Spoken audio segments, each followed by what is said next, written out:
Good morning, नमस्ते everyone, welcome to Gaurav sir की class. आज बिजनेस स्टडीज का चैप्टर नंबर 2 करेंगे। सबसे अच्छा चैप्टर, मजा आता है पढ़ाने में, प्रिंसिपल्स ऑफ मैनेजमेंट। तो जब हम इस चैप्टर को, जैसा कि मैंने फर्स्ट क्लास में बताया, बिजनेस स्टडीज टोटली प्रैक्टिकल है। हर चीज को इमेजिन करो, वर्ड्स का मतलब समझो, पढ़ने का तरीका बदलना है बस। तो प्रिंसिपल्स ऑफ मैनेजमेंट, तो सबसे पहले इस चैप्टर में समझने से पहले और आगे चलने से पहले मतलब हमें ये समझना पड़ेगा प्रिंसिपल का क्या मतलब होता है। तो प्रिंसिपल का मतलब अगर समझ आ गया तो बहुत चीजें आसान हो जाएंगी। प्रिंसिपल का मतलब ही आधे लोगों को नहीं पता होता। तो प्रिंसिपल्स का मतलब होता है rules and regulation, the guidelines जो हमें गाइड करती हैं, तो उसको बोलते हैं। अगर हमें ये समझ आ गया तो पूरे चैप्टर के फीचर्स, इसके इंपॉर्टेंस वो याद करना आसान हो जाएंगे। तो इस बात को ध्यान रखना, प्रिंसिपल्स का मतलब रूल्स रेगुलेशन जो हमें गाइड करते हैं, पॉलिसीज जो हमें गाइड करते हैं, तो प्रिंसिपल्स बोलते हैं। अब इसी की definition, principles are the general guidelines that direct the behavior of management for achieving organization goals effectively and efficiently। अब ये इंग्लिश में समझाया, हिंदी में बताता हूं इसका मतलब क्या हुआ। कि प्रिंसिपल जनरल गाइडलाइंस हैं दैट डायरेक्ट्स, जो डायरेक्ट करते हैं किसको, मैनेजमेंट को। That directs the behaviour of management, क्या डायरेक्ट क्या करते हैं, डायरेक्ट का मतलब गाइड करते हैं उनको, for achieving organisation goal effectively and efficiently. तो एक एक शब्द को आराम से हिंदी में समझ के फिर आप बनाओगे तो याद करना आसान हो जाएगा। तो principles are the general guidelines that direct the behaviour of management for achieving organisation goal effectively and efficiently. अब यहीं से इसके फीचर्स कैसे याद रखें, आसान सा तरीका देता हूं। जब मैंने आपको बोला डेफिनेशन में जर्नल गाइडलाइंस, तो ये इसका पहला फीचर बना लेते हैं, जर्नल गाइडलाइंस। एक्सप्लेनेशन आप बुक से क्विक रिकैप मीनिंग देख लेना। गाइडलाइंस का मतलब जर्नली दे गाइड, कि अगर ऐसा करोगे तो, या बोलते ना जर्नली ऐसा ही होगा, तो यानी कि वो फिक्स नहीं है कि ऐसा ही होगा, रिजिड नहीं है, जर्नली ऐसा होता है। इससे दूसरा फीचर निकल के आता है फ्लेक्सिबल इन नेचर।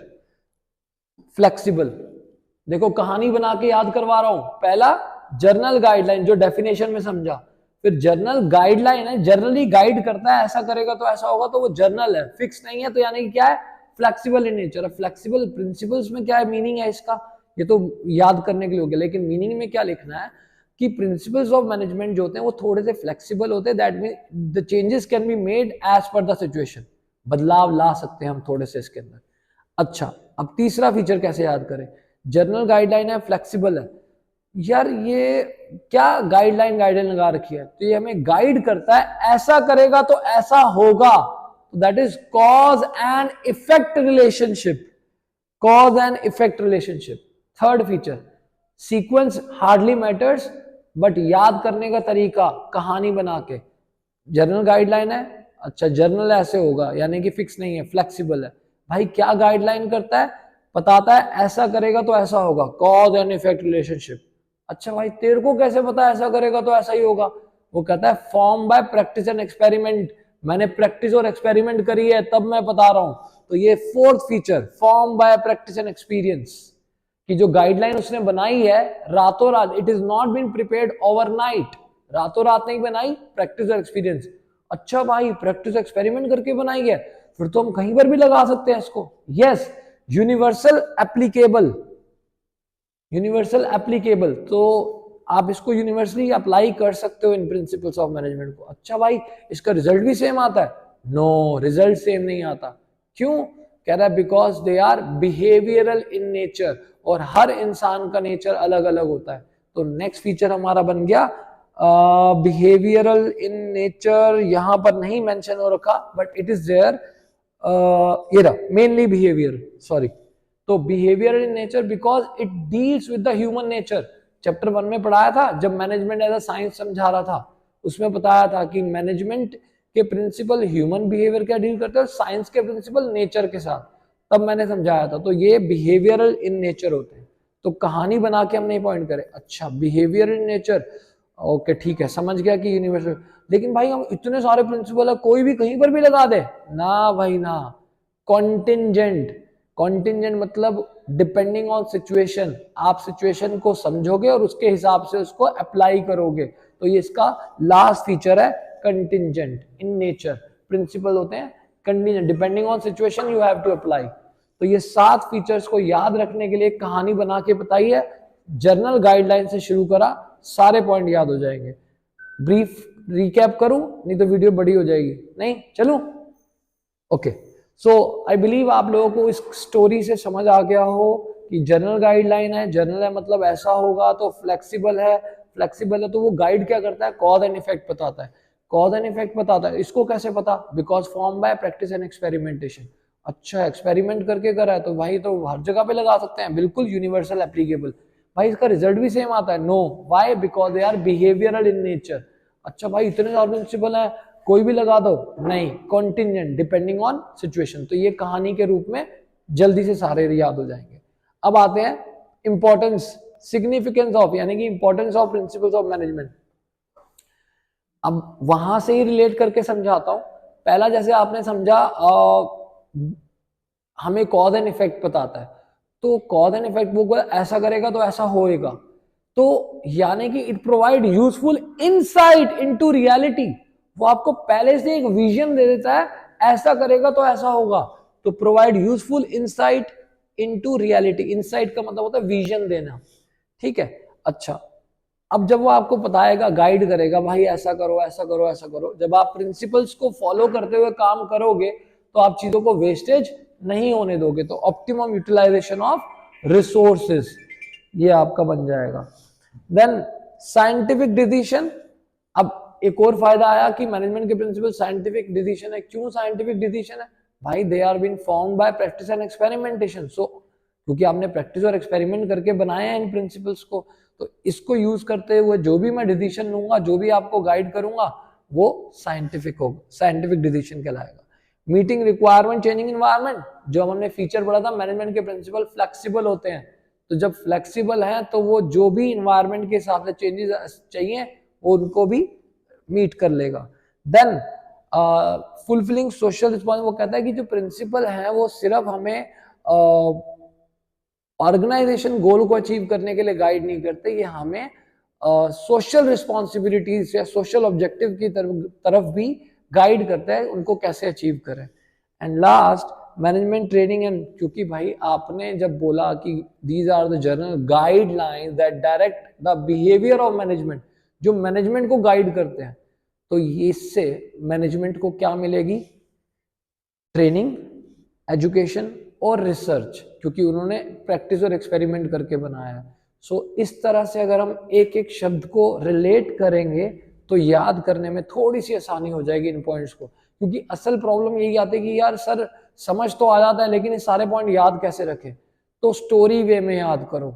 याद है पहली क्लास में बताया था ट्विंकल ट्विंकल लिटिल स्टार, या मूवीज जो आप देखते हो, तो इसको भी इमेजिनेशन में जाओ। प्रिंसिपल क्या है? गाइडलाइन, गाइडलाइन गाइड करते हैं हमें, उससे फिर कहानी बनाओ, उसी के फायदे फिर ऐसे याद करो, हो जाएगा।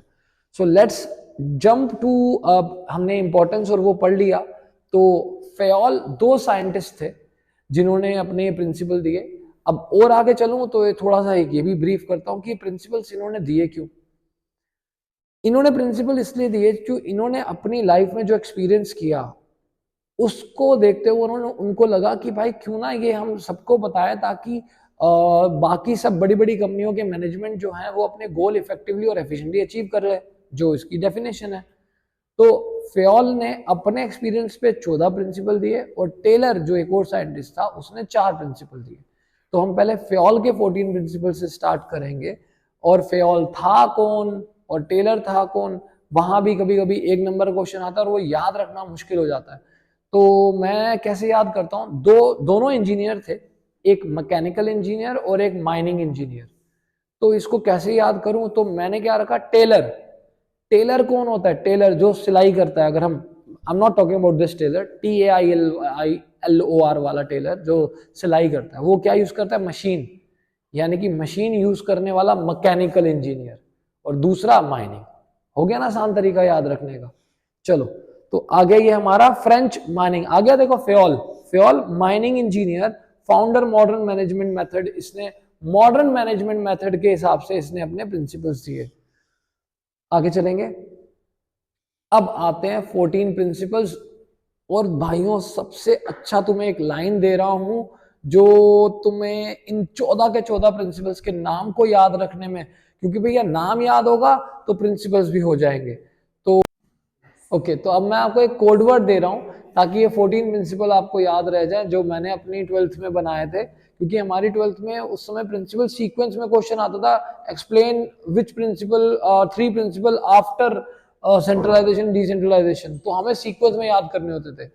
लेकिन आज भी अगर कोई केस स्टडी आती है और कभी कभी हमें परेशानी होती है, तो अगर हम सारे एकदम प्रेशर होता है तो सारे प्रिंसिपल रिकॉल करना मुश्किल है। लेकिन अगर सबके नाम सीक्वेंस से एक बार लिख देंगे अपने पेपर में तो उसको पकड़ना थोड़ा आसान हो जाएगा। तो उसको याद रखने के लिए एक कीवर्ड दे रहा हूं, डैडू, उस, आर, सी डी, सोई, सी, और इसी सीक्वेंस में आपकी बुक में दे रखे हैं प्रिंसिपल्स। आई एम रिपीटिंग, डैडू, मैंने लाइन भी डाल दी है यहाँ पे ताकि ये आपको ऐसे पढ़ना है इसे, डैडू, उस, आर, सी डी, सोई, सी। तो ये प्रिंसिपल्स के नाम है। अब मैं इसको आपको एक्सप्लेन अभी करता हूं। तो ये principle, division of work, A for authority responsibility, D for discipline, U for unity of command. तो इस तरह से 14 प्रिंसिपल का एक्सप्लेनेशन है। Now I will explain you one by one. अगर आपने इसका स्क्रीनशॉट लेना है तो आप ले लो। तो अब आपको जो प्रिंसिपल के लिए जो मैंने कोड दिया था, now we will be jumping one by one. सबसे पहला, डिवीजन ऑफ वर्क। प्रिंसिपल्स के नाम में ही सब कुछ छुपा हुआ है, इसमें कुछ अलग पढ़ने की जरूरत नहीं है फ्योल के। तो division of work says that work should be divided among the employees, काम को बांट दो ताकि उनकी एफिशिएंसी बढ़ जाए। अच्छा, एक इसमें प्रॉब्लम आती है बच्चों को कि अगर ये बाय चांस एक प्रिंसिपल आ गया एक्सप्लेन करने के लिए and that too for 3 marks, तो डिवीजन ऑफ वर्क की डेफिनेशन अगर दे देंगे तो क्या वो 3 मार्क्स मिलेंगे इसके? नहीं। तो हमें दो चीजें और अलग से पॉइंट्स में मेंशन करनी है, दैट इज पॉजिटिव इंपैक्ट्स और consequence of violation. Positive impact मतलब कि अगर मैं ये प्रिंसिपल फॉलो करूंगा तो उसके क्या फायदे होंगे, और कॉन्सिक्वेंस ऑफ वायलेशन मीन्स अगर मैं ये प्रिंसिपल फॉलो नहीं करता तो उसके क्या नुकसान होंगे। तो वो आप अगर प्रिंसिपल का मीनिंग समझ आ गया तो आप वो अपने आप बना के भी लिख सकते हो। तो डिवीजन ऑफ वर्क की वर्क स्पेशलाइजेशन आ जाएगी, तो ये पॉजिटिव इंपैक्ट हो गया। The best way to use human resource of the organisation, यानी कि ऑप्टिमम यूटिलाइजेशन भी हम इससे कर सकते हैं कि आप अपना बेस्ट दोगे, एक ही काम बार बार करोगे तो बेस्ट दोगे और ऑप्टिमम यूटिलाइज हो जाएगा रिसोर्सेज का। ये positive impact. Consequence of violation में इसी का उल्टा बना के डाल दो। Okay, jumping to the next principle, authority and responsibility. Okay, you are doing authority and responsibility. इसमें पहले आप मीनिंग समझाओगे, अथॉरिटी का मीनिंग क्या है, रिस्पॉन्सिबिलिटी का मीनिंग क्या है। Authority means power to take decision and responsibility means obligation to do work. तो ये तो मीनिंग हो गया दोनों वर्ड्स का। रिस्पॉन्सिबिलिटी का मतलब जिम्मेदारी, ऑब्लिगेशन टू डू वर्क। अब मीनिंग, प्रिंसिपल क्या कहता है? प्रिंसिपल कहता है that work, that if somebody is assigned with authority, उसको रिस्पॉन्सिबिलिटी भी देनी पड़ेगी। और रिस्पॉन्सिबिलिटी दे रहे हो तो authority, that both should go hand in hand, एक साथ जाना चाहिए। एग्जाम्पल देता हूँ, अगर आपकी क्लास में एक मॉनिटर बना दिया और उसको अथॉरिटी दे दी कि भाई जो बात करे उसको खड़ा कर देना, तो वो क्या करेगा? उसको रिस्पॉन्सिबिलिटी, मैडम ने ये नहीं बोला कि अगर किसी ने शोर मचाया तो मैं औरों को नहीं, मैं तेरे को पकड़ूंगी। तो रिस्पॉन्सिबिलिटी नहीं हुई इसके ऊपर, ऑब्लिगेशन नहीं डाली, सिर्फ अथॉरिटी दे दी। तो अपनी अथॉरिटी का क्या करेगा? मिसयूज। अपने सबसे पहले तो अपने दुश्मन को जाके, भाई तू खड़ा हो, भाई तूने बहुत परेशान किया, खड़ा हो जा, खड़ा हो जा, ठीक है। और नहीं होगा तो आप बोलोगे मैडम को बोल दूंगा, तो वो डर के मारे खड़ा हो जाएगा। तो आपने अथॉरिटी का मिसयूज किया। और अगर मैडम ने रिस्पॉन्सिबिलिटी दी, आपको मॉनिटर बनाया और बेटा बोला आप किसी को कुछ कहोगे नहीं, बस आप पेन डाउन कर लो, ठीक है, अथॉरिटी नहीं दी कि किसी को खड़ा कर दो या किसी को बोल दो, नहीं, तो क्या क्लास चुप हो जाएगी सिर्फ नाम लिखने से? नहीं। तो आप, ये प्रिंसिपल इसी के लिए कहता है कि अगर आप किसी को अथॉरिटी दे रहे हो तो रिस्पॉन्सिबिलिटी भी दो, ठीक है। तो इसमें कुछ केस स्टडीज के भी एग्जाम्पल मैं आपको दे सकता हूं कि एक वर्कर था, उसको बोला कि भैया ये काम कंप्लीट कर देना, but he has not been given authority कि वो टूल बॉक्स, टूल रूम से जाके टूल्स उठा ले। तो रिस्पॉन्सिबिलिटी दे दी लेकिन टूल उठाने के लिए अथॉरिटी नहीं दी, तो वो काम कैसे करेगा? तो वहां पे आएगा विच प्रिंसिपल बीइंग वायलेटेड, तो अथॉरिटी एंड रिस्पॉन्सिबिलिटी। तो केस स्टडीज को ध्यान से पढ़ना। जंप करते हैं नेक्स्ट प्रिंसिपल पे, डिसिप्लिन। अच्छा, डिसिप्लिन में बच्चे बड़े ज्यादा कंफ्यूज होते हैं। डिसिप्लिन में सब डिसिप्लिन जो नाम है कि ठीक है following the rules and regulation, लेकिन इसमें एक चीज और आती है जो बच्चे अक्सर क्रैक नहीं कर पाते, that is along with rule regulation, commitments। जो आपको मैनेजमेंट वर्कर्स को कमिटमेंट करती है और वो अपनी वो कमिटमेंट पे फुलफिल नहीं कर पाती, तो भी they are violating the principle of discipline. Employee must obey and respect the rules and governs the organisation. ये तो हो गया रूल्स का, लेकिन इसके साथ साथ कमिटमेंट वर्ड ध्यान रखना। अच्छा, जरूरी नहीं है पेपर में केस स्टडी में कमिटमेंट वर्ड ही आएगा, कुछ और वर्ड भी यूज कर सकते हैं, लाइक उन्होंने वर्करों का एग्रीमेंट किया और बाद में उसको डिनाई कर दिया, still which principle violated? Discipline. ठीक है, तो 3 हमारे हो गए। Fourth, unity of command. Unity मतलब वन, कमांड यूनिटी मतलब वन।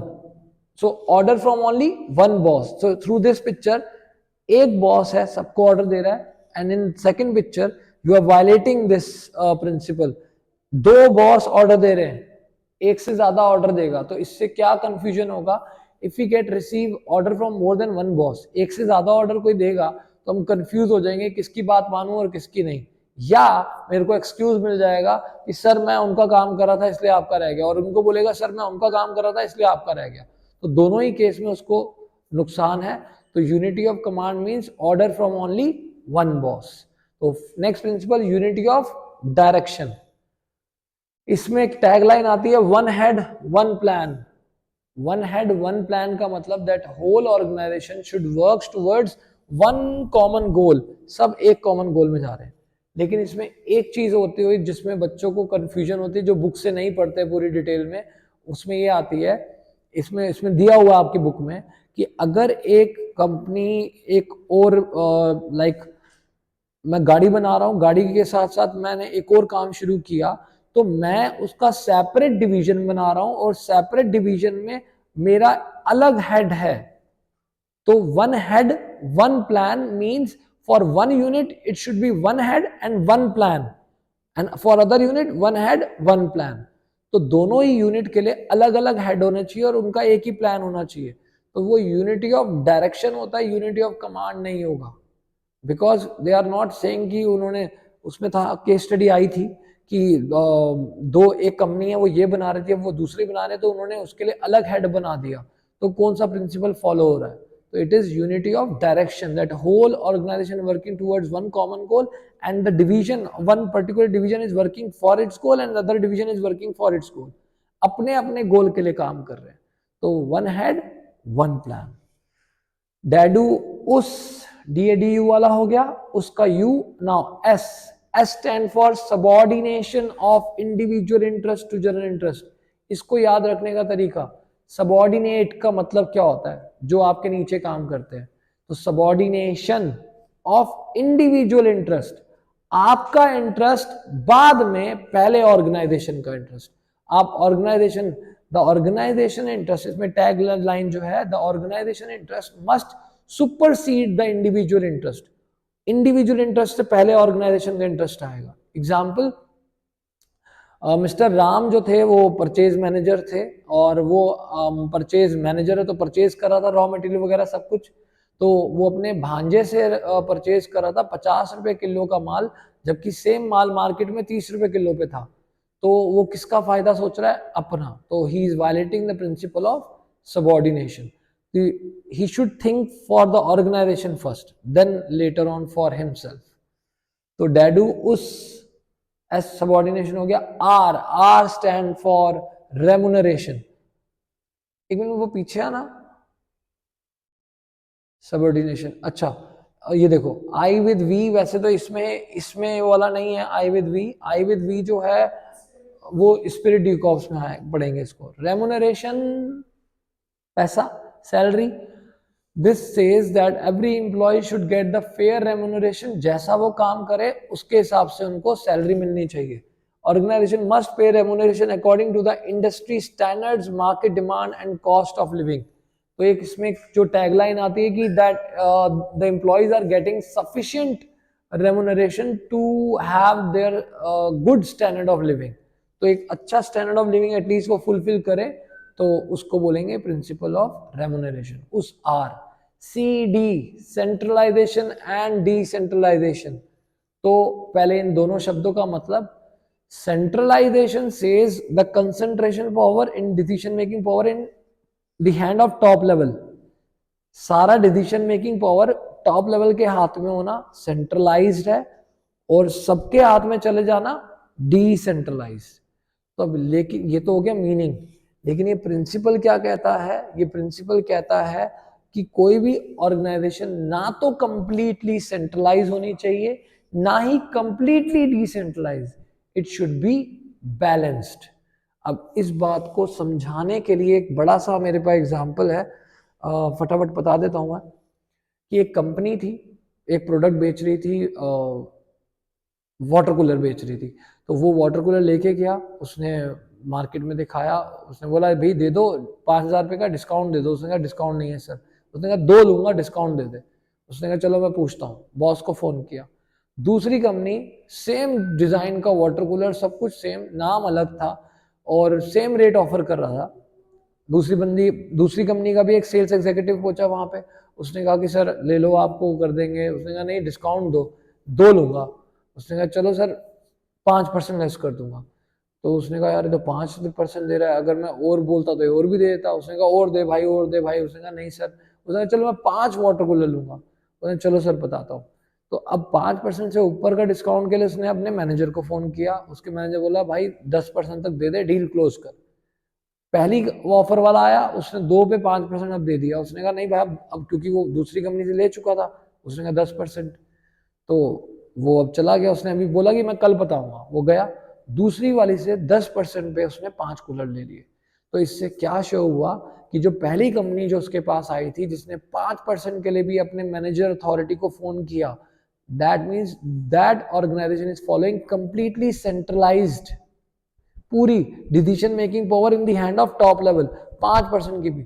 और जो दूसरी कंपनी का बंदा आया था, उसने 5% तक के लिए उसको अलाउ कर रखा था, उससे ऊपर के लिए अपने पास, यानी कि वो बैलेंस थी कि 5% के लिए डिसेंट्रलाइज और 5 से ऊपर सेंट्रलाइज। तो बैलेंस, ना तो कंप्लीटली सेंट्रलाइज ना ही कंप्लीटली डिसेंट्रलाइज, जो कि ये प्रिंसिपल कहता है।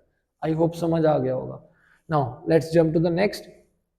डैडू उस आर सी डी का सी डी सोई एस स्केलर चेन। ये तो यार सबको पता है, स्केलर चेन मतलब that flow of communication proper scalar chain से होना चाहिए कि ऊपर फिर नीचे फिर नीचे। ये वर्कर्स जो है डायरेक्ट बॉस तक नहीं पहुंच सकते, एक प्रॉपर हिरार्की फॉलो करनी होती है। लेकिन इसके अंदर एक जब फ्योल ने देखा कि यार ये प्रोसेस कभी इमरजेंसी केस में टाइम लग जाता है, तो ही इन्वेंट gang plank. Can we do we have one more slide for this? नहीं है, तो उसमें मैंने नहीं बनाया। स्केलर चेन में गैंग प्लैंक होता है कि अगर in case of emergency the people who are working at same level वो डायरेक्टली कम्युनिकेट कर सकते हैं एक दूसरे के साथ। उनको फिर इस स्केलर चेन को ऐसे ऐसे फॉलो करने की जरूरत नहीं है। अगर इमरजेंसी है तो ये डायरेक्ट यहाँ बॉस से होता हुआ नहीं, सेम लेवल पे है तो डायरेक्ट कम्युनिकेट कर सकते हैं। That is called gang plank. Next, डैडूस आर सीधी सोई S O, O stand for order. अब यहां पर भी बच्चे ऑर्डर से कंफ्यूज हो जाते हैं। ऑर्डर उनको लगता है ऑर्डर देने वाला ऑर्डर, नहीं। छोटे बचपन में हम क्लास में थे, उसमें हमने एक चीज सीखी थी मैथ्स में, arrange the number in increasing order या डिक्रीजिंग ऑर्डर, था ना।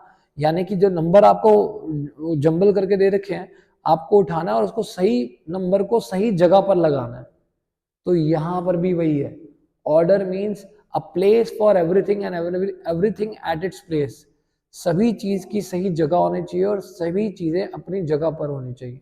For example, Chowk in the staff room, books in the classroom. तो चौक कहाँ होनी चाहिए?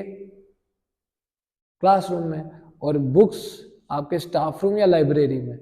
तो that means you are violating the principle of order, because सब चीजें अपनी जगह पर नहीं पड़ी थी। तो डैडू उस सारी, देखो ये दे रखा है इन्होंने सारी लाइब्रेरी में कि सबकी जो जगह है वो अपनी अपनी जगह पर ही है। तो all the material and people must be placed in the right order in order to work in an efficient manner. Worker employ need to the right procedure and right equipment of all the time. Okay, डैडूस R सीधी सोई O E, E stand for equity, सबसे आसान नाम से, equity मतलब equal, सभी management के लिए सभी लोग बराबर है। There should be no discrimination, कोई भेदभाव नहीं होना चाहिए on the basis of sex, creed और लाइक देयर कल्चर्स, उसके बेसिस पे भेदभाव नहीं होना चाहिए, सभी बराबर हैं। इसका एक एग्जांपल दे देता हूं मैं आपको कि एक मैनेजर था, उसने छुट्टी ली थी 14 दिन की और उसने कुछ इन्फॉर्म नहीं किया था, और वहीं एक अकाउंटेंट था जिसने 1 हफ्ते की छुट्टी दी थी, उसने मेडिकल लीव भी दिया और सब कुछ करा, लेकिन उसके पैसे कटे। तो डिस्क्रिमिनेशन किया यहाँ पे, everyone was not equal, manager था इसलिए छुट्टी नहीं काटी, तो you are violating the principle of equity. तो डैडू उषा सीधी सोई, C S I E, S stand for stability of tenure of personnel. Stability का मतलब क्या होता है? स्थिर। टेन्योर ऑफ पर्सोनल मतलब काम करने का समय। तो एक एम्प्लॉय के काम करने को समय हमें फ्रीक्वेंटली टर्मिनेट और ट्रांसफर नहीं करना चाहिए एम्प्लॉयज को, हमें उन्हें टाइम देना चाहिए। The increase in employee turnover, अच्छा ये भी बहुत इंपॉर्टेंट है, देखो यहाँ ये एम्प्लॉय जा रहा है तो वो नहीं करना चाहिए। इससे क्या होगा? एम्प्लॉय टर्नओवर, अगर एम्प्लॉय टर्नओवर बढ़ी तो this shows you are not following this principle. अब ये एम्प्लॉय टर्नओवर क्या है? टर्नओवर हमने सुना होगा कि वो सेल्स में आता है कि कंपनी इतनी सेल कर रही है, इतनी टर्नओवर है कंपनी की। तो यहां पर टर्नओवर आती है कि एम्प्लॉय के ऊपर जो खर्चा हो रहा है उसको एम्प्लॉय टर्नओवर बोलते हैं। तो अगर एक एम्प्लॉय के ऊपर खर्चा यानी कि टर्नओवर बढ़ रही है, इसलिए एम्प्लॉय के ऊपर खर्चा ज्यादा हो रहा है, इसका मतलब हमारे एम्प्लॉय या तो जा रहे हैं कि खर्चा कैसे ज्यादा हो रहा है कि भाई ट्रेनिंग प्रोसेस में पैसा लगता है, फ्री नहीं होता। ऐड दोगे, उसके बाद उनको ट्रेनिंग दोगे, ट्रेनिंग के लिए स्पेशलिस्ट हायर करोगे, सब चीजें होती है, सारा खर्चा होता है। अगर ये बढ़ रहा है इसका मतलब आपके यहाँ पे वर्कर स्टेबल हो ही नहीं रहा, जा रहा है, दूसरा आ रहा है उसको सिखा रहे हो, फिर वो भी थोड़े टाइम में जा रहा है, तो यानी कि आपकी कंपनी में stability of tenure of personnel नहीं है। तो आपको इसीलिए फ्रीक्वेंटली ट्रांसफर या टर्मिनेट नहीं करना चाहिए, उसको टाइम देना चाहिए ताकि वो उस काम को पहले सीखे और फिर अपना best they. So next, I stand for initiative. Initiative says initiative लेना, खुद से आगे आना। तो लेकिन इस प्रिंसिपल में एक्सप्लेनेशन में ये आएगा कि अगर आप एक कम एम्प्लॉयज जो है वर्कर के, वो अगर सजेशन देने आ रहे हैं और आप उसको बोलते हो जा, नहीं सुन रहा मैं तेरी बात, तेरे को जो बोला वैसे कर, तो वो अगली बार नहीं आएगा। तो यानी कि you are violating the principle of initiative. आपको उसको अप्रिशिएट करना चाहिए, अरे वाह यार, लाओ दिखाओ, शाबाश, बहुत बढ़िया, अरे क्या बात है। आप चाहे उसको यूज करो मत करो, लेकिन एक बार उसको अप्रिशिएट करो फॉर, फिर उससे क्या होगा, और लोग भी आगे आएंगे। तो हमें मैनेजमेंट के अंदर प्रिंसिपल ऑफ इनिशिएटिव को फॉलो करना चाहिए by appreciating the suggestions of their team. Management must encourage the worker or employee to take initiative in order to bring additional energy to the organization. Okay, next चलते हैं, सोई C I E last, spirit de corps. Spirit de corps का मतलब team spirit होनी चाहिए, तो ये वही है। इसमें है रिप्लेसिंग आई विद वी, कि मैं नहीं हम, तो पूरी ऑर्गेनाइजेशन को साथ मिलके। इसका एक बेस्ट एग्जांपल देता हूँ, जो केस स्टडी भी आई थी। क्या था कि 10 सेल्स मैनेजर था, उसको उसके चेयरमैन ने ऑर्डर दिया, भाई 10 लाख की सेल चाहिए। सेल्स मैनेजर ने अपनी सेल्स टीम को बुलाया, 10 लड़के आ गए, 10 लड़कों को उसने सबको 1-1 लाख का टारगेट दे दिया कि भाई 1-1 लाख की सबने करके आनी है सेल। अब वो 1-1 लाख की, मैंने एक लड़के की तबीयत हो गई खराब, वो सिर्फ कर पाया 50,000 रुपए की, 9.5 लाख रुपए की सेल हुई। तो और वो गोल अचीव नहीं हुआ उनकी टीम का। तो पूछा गया कौन सा प्रिंसिपल वायलेट हुआ? Principal of spirit de cops. अगर उनकी टीम स्पिरिट होती तो बाकी के 9 बोलते अरे यार इसका हम कर देते हैं बाकी का 50,000। तो वो टीम स्पिरिट होती तो वो मिलके काम करके पूरा आखिरी 50,000 रुपए का भी टारगेट क्लोज कर देते, और वो फेल हो गए, तो because they are violating the principle of spirit de corps. तो ये फेल के 14 प्रिंसिपल यहाँ पर हमारे फिनिश।